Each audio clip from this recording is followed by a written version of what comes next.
පිපිඤ්ඤා අවුව සැරට මේ බලන්න කහ වෙලා. දැන් මේ අද දවල් කෑමට කඩා ගන්න හිතුණා.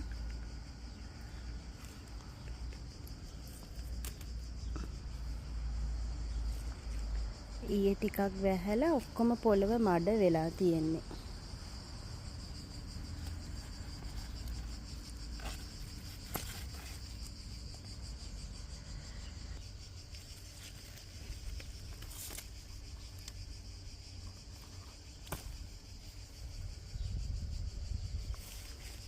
සුක්කිනිත් ආයේ හැදිලා තියෙනවා. දැන් 4-5 වතාවක්ම කපලා තව සුක්කිනි හැදිලා තියෙනවා. මේ ටිකත් කපන්න ඕනේ නැත්තම් මෝරනවා. මෝරපු සුක්කිනි ඕගොල්ලන්ට පුළුවන් අපි කැකිරි වෙනවා වගේ හාල් පොල් බැදලා දාලා ඒ විදියට හදන්නත් පුළුවන්.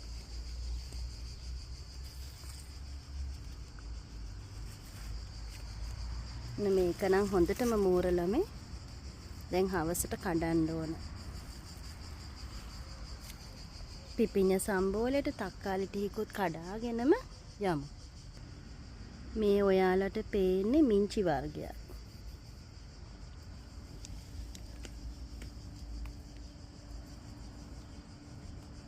ඊයේ ටිකක් වැස්සනේ. ඒකේ හින්දා චුට්ටක් හොඳයි. නැත්තම් මේගොල්ලන්ට අවුව සැර වැඩි.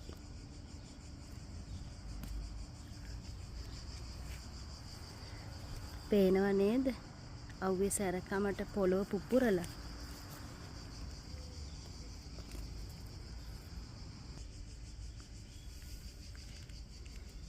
අද දවල්ට මාළු උයලා පරිප්පු හදලා පිපිඤ්ඤා සම්බෝලත් එක්ක ගෝවකොළ ටික මලවල ගමු. ගෝවකොළ ටිකකුත් කපා ගන්න ඕන. අපි යමු ගෝවකොළ බලන්න. ඒ ගමම ගෝවකොළ ටිකකුත් කපා ගමු. ගෝවකොළ තියෙන්නේ මෙන්න මෙතන.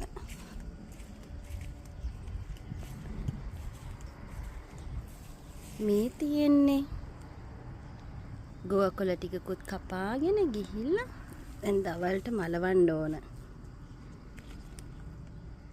සතුටුයිනේ මෙහෙම දැක්කම. ඉතින් අපිට මේ සතුට ලැබෙන්නේ සමයකේදී විතරයි. ගෝවා නම් ඉතින් වින්ටර් එකෙත් තියාගන්න පුළුවන්. එහෙනම් තවත් අලුත් වීඩියෝ එකකින් එන්නම්. ඔයාලා හැමෝටම සුබ දවසක්.